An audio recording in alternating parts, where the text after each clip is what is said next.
바로 시작하겠습니다. 먼저 레체와 유벤투스의 경기를 분석해 보도록 하겠습니다. 이탈리아 1부 17위의 레체입니다. 최근 4경기에서 승리가 없습니다. 순위가 쭉 미끄러지면서 강등권 바로 위까지 추락한 상황인데 이후 5경기 일정도 유벤투스, 우디네세, 아탈란타, 삼프도리아, 라치오라 상당히 험난한 기간을 보내야 합니다. 지난 경기 무득점 패배를 당하기 전까지 4경기에서 득점을 기록했습니다. 그나마 꾸준하게 한 골씩은 넣고 있는 편인데 올 시즌 홈에서는 무득점으로 무력하게 꺾여버린 경우는 없었고 스트랩의 차가 적은 찬스를 득점으로 연결하는 득점력은 잘 보여주고 있습니다. 유벤투스의 상황이 썩 좋은 상황도 아니라 한 골 정도의 기대를 걸어볼 만한 여진이 있습니다. 결장자 없습니다. 이탈리아 1부 8위의 유벤투스입니다. 벤피카에게 패배하면서 챔스 16강 진출이 좌절되었습니다. 이 와중에도 알레그리 감독은 기자회견에서 당당한 모습을 보여 팬들의 화를 돋우는 모습을 보이기도 했는데 챔스 마지막 경기도 PS자의 맞대결이고 리그에서도 인테르와 라치오를 근시일 내에 상대해야 하는 등 첩첩산중이나 다를 바가 없습니다. 최근에는 라인을 올리고 공격적인 운영을 하는 경우가 늘어나는 중이고 엠폴리와의 경기에서도 4골을 넣었고 지난 벤피카전에서도 3골을 기록하면서 어느 정도 공격적인 부분에서는 개선점이 보여주었습니다. 켄이 최근 2경기 2골로 3-5-2의 투톱으로 좋은 모습을 보여주고 있고 블라우비치도 5경기 1골 1도움으로 폼이 나쁘진 않습니다. 결장자는요 디마리아, 브레메르, 조르지, 아케, 데실리오, 포그바 선수가 결장할 것으로 보입니다. 최근 알레그리 감독이 라인을 높이면서 공격적인 운영을 선보이는 경우가 있기도 했고 최근 2경기에서도 다득점에 성공하는 등 공격적으로는 꽤 활발한 모습을 보여주고 있습니다. 다만 수비적인 부분에서는 여전히 의문부호가 남아있고 레체도 홈에서는 한 골이나마 꾸준하게 득점을 기록하고 있는 상황이라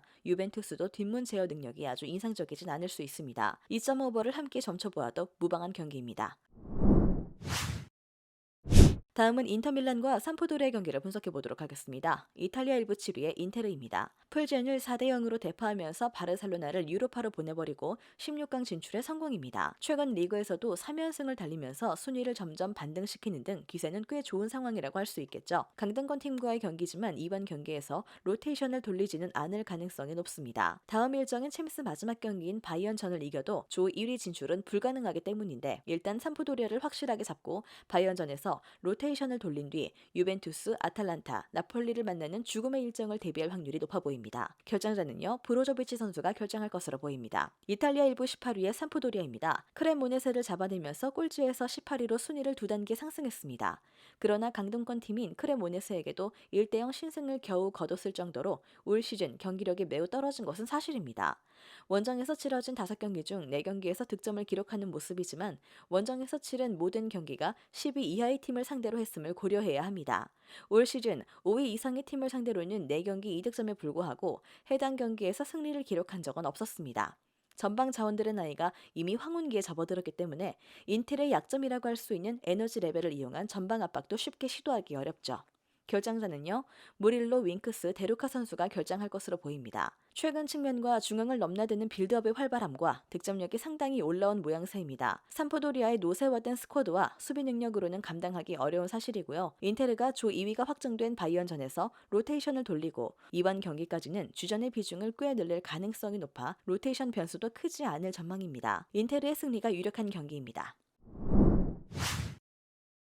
마지막으로 프랑크푸르트와 도론트문트의 경기를 분석해 보도록 하겠습니다. 독일 1부 4위의 프랑크푸르트입니다. 마르세유를 잡아내면서 공식전 4연승을 거두고 있습니다. 시즌 초반에는 승패가 반복되면서 기복이 심한 모습을 보여주었는데 이제는 확실하게 제 궤도에 올라있는 모습입니다. 공격진의 활약은 여전히 지속되는 중이고요. 지난 시즌과 마찬가지로 강한 압박과 빠른 역습으로 경기를 풀어나가고 있는데 지난 시즌 유로파에서는 강한 모습이었지만 리그에서는 부진했던 카마다가 리그에서도 10경기 6골 2도움으로 날아다니고 있습니다. 참고로 현재 리그에서 평점이 가장 높은 선수가 바로 카마다입니다. 시즌 전 코스티치의 이적으로 인해 공격력에 큰 감소가 이뤄질 수 있다는 걱정은 했지만 현재까지는 리그 최다 득점 2위로 상당히 순환 중입니다. 결장자는요 크나프, 부타, 하세베 선수가 결정할 것으로 보입니다. 독일 1부 5위의 도르트문트입니다. 맨시티와 0-0으로 비기면서 16강 진출을 확정지었습니다. 고무적인 성과라고 한다면 맨시티를 상대로 무실점을 기록했다는 점인데 상대가 로테이션을 돌렸고 주포의 조기 교체가 있다는 점은 감안해야 하지만 최근 3경기 연속으로 무패를 기록하는 데에는 수비적 안정이 상당히 큰 역할을 했습니다. 도르트문트 수비 뎁스는 좋다고 말하기 어렵습니다. 게헤이르와 메니에가 모두 부상 여파로 출전하지 못했고 줄레를 라이트백으로 돌리는 고육지책을 썼음에도 전반에 유효 슈팅을 하나도 허용하지 않았습니다. 엠레잔의 불필요한 태클로 PK를 내준 것 정도가 아쉬운 장면이었지만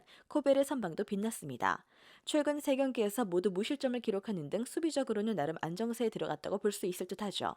결정자는요, 알레, 모레이, 기튼스, 다후드, 게헤이루, 뇌니에, 말런, 루이스, 슐로터백 선수가 결정할 것으로 보입니다. 두 팀이 모두 최근 득점 감각이 상당히 좋은 상황이고, 특히 도르트문트는 브란트의 복귀 이후 공격진이 폼을 찾으면서 공격진의 반전을 이루었습니다. 최근 두 팀의 맞대결에서도 모두 오버 양상의 경기가 나오기도 했고요. 승리팀 예측과 최종 조합픽은 고정 댓글에 나와 있는 정보방에서 제공해드리겠습니다.